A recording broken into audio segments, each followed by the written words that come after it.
Di episode sebelumnya telah berakhir dengan emas yang diserbu oleh para warga karena mereka sangat takut dengan ancaman Insenjiro. Sementara setelah Ryo dan para penyihir lainnya sudah mendapatkan informasi mengenai pasukan musuh dari Cell War, pada akhirnya mereka pun memutuskan untuk melakukan penyerangan ke markas Insenjiro dalam sisa waktu 1 hari menjelang gerhana. Nah, kira-kira akan seperti apa kelanjutannya? Tonton terus video ini sampai selesai. Kakatte koi, gomi yaro. Cerita berlanjut dengan Ryo yang mengatakan bahwa ini adalah pertarungan terakhir mereka. Di sini kita pun dapat melihat ada banyak monster yang memenuhi langit di sekitar markas Insenjiro. Jadi berhubung untuk menuju ke pertarungan itu akan sulit dan mereka semua bisa saja mati di sini. Maka Ryo pun sekali lagi meminta kepada yang lainnya untuk menunjukkan kekuatan mereka yang sebenarnya. Dan mereka juga langsung terbang ke markas Insenjiro dengan menggunakan sapu terbang mereka. Sesaat para monster naga itu memang tampak sedang memperhatikan mereka yang melintas di sana. Namun meskipun sebelumnya Ryo telah mengatakan bahwa mereka tidak akan bisa melewati para monster itu dengan mudah, pada kenyataannya, ternyata para monster itu tidak melancarkan serangan apapun kepada Ryo dan kelompoknya, hingga mereka pun berhasil mendarat di markas Insenjiro dengan selamat. Dot yang saat itu menganggap bahwa proses menuju penyerangan ini gampang sekali dilakukan dan mereka hanya tinggal jalan masuk saja. Di sini dia pun langsung maju duluan untuk memasuki wilayah kekuasaan musuh. Namun ketika Dot baru saja melangkahkan kakinya, secara mengejutkan, tiba-tiba saja dari kaki kanan Dot malah harus terpotong akibat terkena perisai yang melindungi tempat itu, hingga membuat Dot berteriak kesakitan. Dia mengatakan itu pasti adalah perisai tembus pandang. Yang lain tidak bilang ada hal semacam ini. Jadi ternyata mereka memang dipancing untuk masuk. Brengsek, sekarang kita tidak bisa masuk. Kalau saja kita punya seseorang yang sihirnya secara khusus bisa menukar posisi orang lain dengan dirinya. Mendengar hal itu, Lance pun kemudian bertanya kepada Finn, bukankah sihirnya itu bisa menukar posisi orang? Tapi bukannya langsung membenarkan apa yang ditanyakan oleh Lance barusan. Di sini Finn pun malah tampak terkejut dan balik bertanya kepada mereka, "Kau mau aku ke sana dan mengamankan rute untuk yang lainnya dari dalam sendirian? Aku pergi sendirian ke tengah wilayah musuh. Apa itu maksudmu?"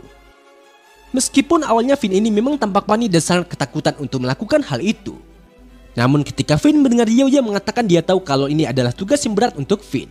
Tapi karena saat ini mereka sangat membutuhkan kekuatan Finn dan hanya Finn lah yang bisa menyelamatkan dunia.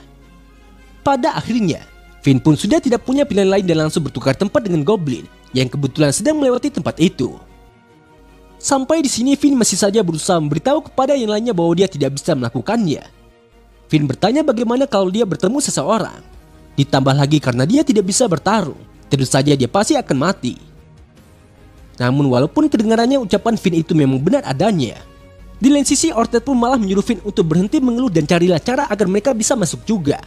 Karena jika Finn tidak mau melakukannya, maka Finn bisa tetap di sini saja menunggu mereka semua mati dan dunia kiamat.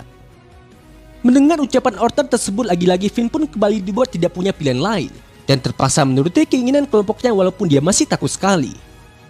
Di sini kita pun dapat melihat Finn yang mengendap-endap berjalan di tengah hutan kegelapan itu sembari bergumam di dalam benaknya. Dasar payah, mereka semua itu tukang bully yang seram. Orang dewasa memang menakutkan. Kenapa aku sampai memaksa diriku untuk ikut dengan mereka? Padahal selama aku bisa menjauhi bahaya, harusnya itu masih. Namun tepat sebelum Finn dapat menyelesaikan gumamannya karena dia berhasil menemukan pintu gerbang dan berencana untuk membuka pintu itu, tanpa terduga, tiba-tiba saja Finn malah dapat 2 serangan kejutan dari penjaga gerbang itu, hingga membuatnya jadi terpental dan terluka cukup parah.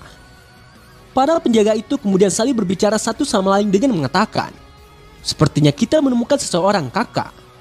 "Ya, aku baru saja mau bilang hal yang sama, adik. Kita ini kan memang saudara.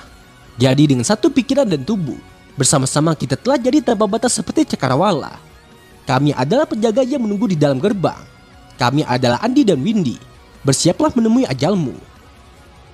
Finn yang mendengarnya sontak dia pun jadi dibuat sangat kesal dan ingin mencoba melawan mereka. Namun ketika Finn belum sempat berdiri, dengan cepat kedua penjaga itu pun sekali lagi melancarkan serangan mereka kepada Finn yang tampak seperti serangan Gatsuga milik Kiba di anime Naruto. Hingga di saat Finn terkena serangan telak dari tubuh mereka yang berputar dengan kecepatan tinggi itu, seketika Finn pun harus terlempar ke atas kembali dengan kondisi tubuhnya yang berputar-putar juga. Finn kemudian mencoba memohon ampun agar kedua penjaga itu tidak membunuhnya karena dia akan menyerah. Hingga di saat kedua penjaga itu melihat betapa hebatnya Finn menyerah kepada mereka, pada akhirnya mereka pun benar-benar akan mengampuni Finn Karena salah satu penjaga yang bernama Windy sebenarnya juga tidak suka membunuh seorang pengecut. Mendengar hal itu tentu saja Finn jadi merasa sangat senang dan mengucapkan banyak terima kasih kepada mereka karena sudah mau mengampuninya.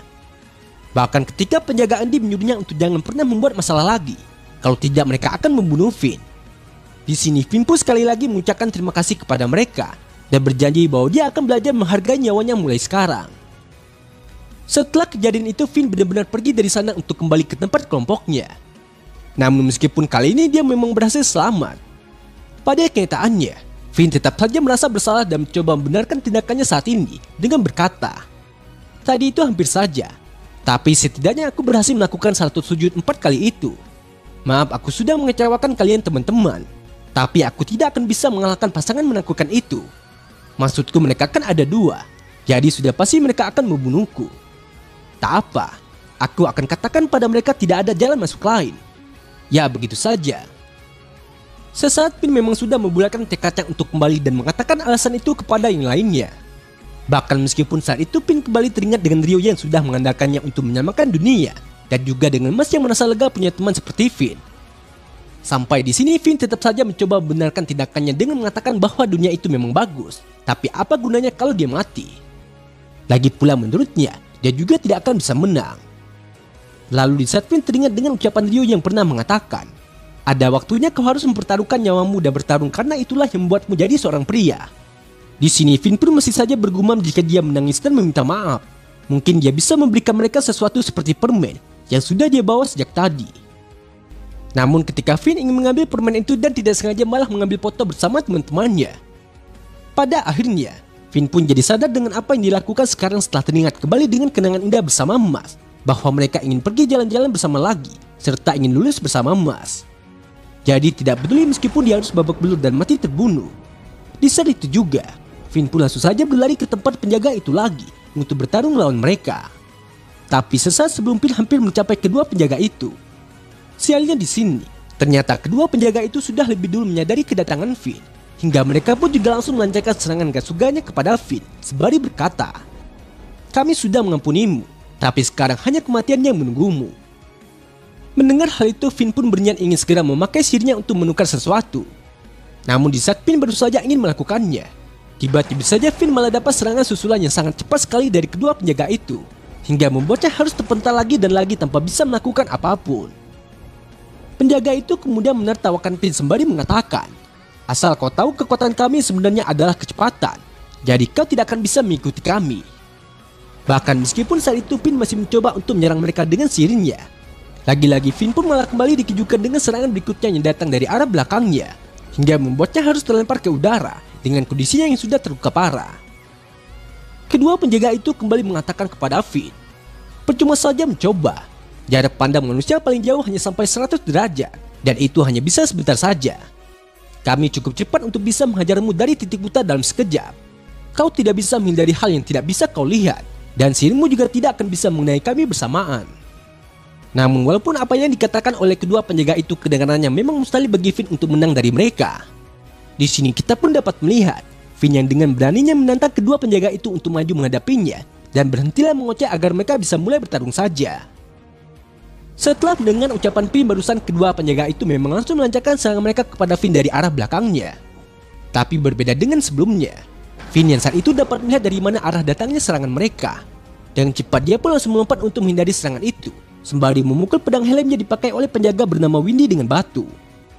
Sampai di sini kedua penjaga itu masih tidak sadar dengan apa yang ingin direncanakan oleh Finn sebenarnya. Jadi di saat mereka mengira bahwa Finn ini sudah gila, karena dengan tinju saja tidak cukup mengalahkan mereka. Di lain sisi Finn pun juga segera mengambil pecahan pedang yang telah dipetakannya tadi, dan langsung bersiap untuk melanjutkan rencananya. Dia menoleh ke kiri dan kanan untuk mencari tahu dari arah mana serangan berikutnya akan datang. Hingga di saat kedua penjaga itu melihatnya, di dalam benaknya mereka pun kembali berkata, "Mengandalkan penglihatanmu itu lagi hanya akan jadi kematianmu. Kami bisa melihat semua gerakanmu dan kami hanya butuh kurang dari 1 detik untuk bergerak ke titik butamu. Jadi saat kau melihat kami, tentu saja sudah terlambat bagimu untuk merapalkan mantramu. Kau itu tidak cukup cerdas, maka akan kami ajarkan padamu kalau kau itu tidak punya kemungkinan untuk menang." Namun siapa sangka, tepat di saat kedua penjaga itu sudah berada di belakang Finn dan bersiap untuk menyerangnya kembali.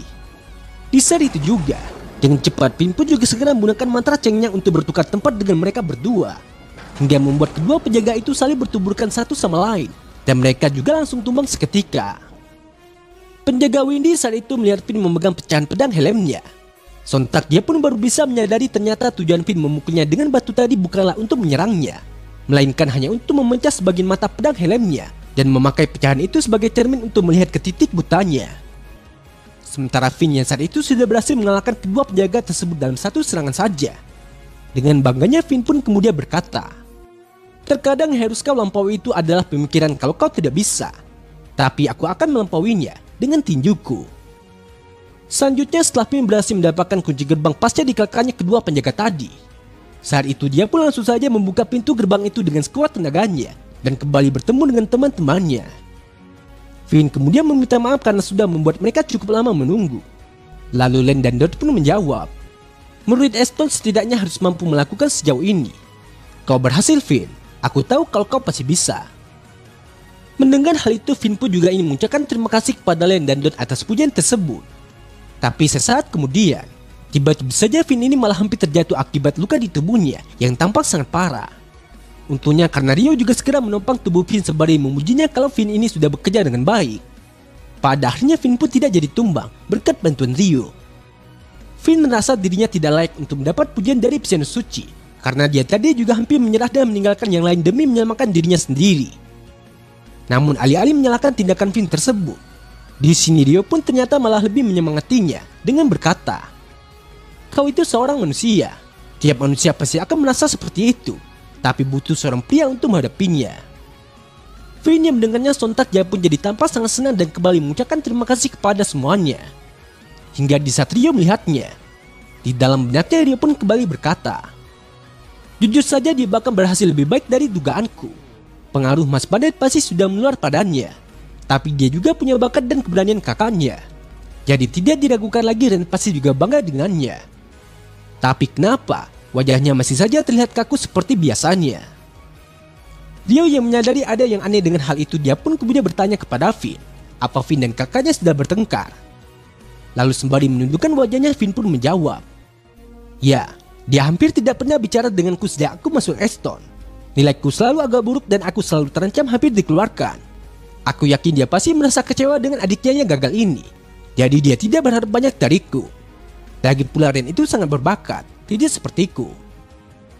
Mendengar hal itu, dia pun kembali merangkul Finn sembari mengatakan, menurutnya Finn dan kakaknya itu tidak bisa dibandingkan. Karena mau bagaimanapun juga, bagi Ryo hari ini Finn lah yang menjadi pahlawannya. Nah, jadi inilah keseluruhan cerita dari video Marcel kali ini. Terima kasih buat teman-teman yang sudah nonton sampai selesai. Kira-kira akan ada keseruan apa lagi setelah ini? Tetap nantikan update video lanjutannya hanya di channel Onobe.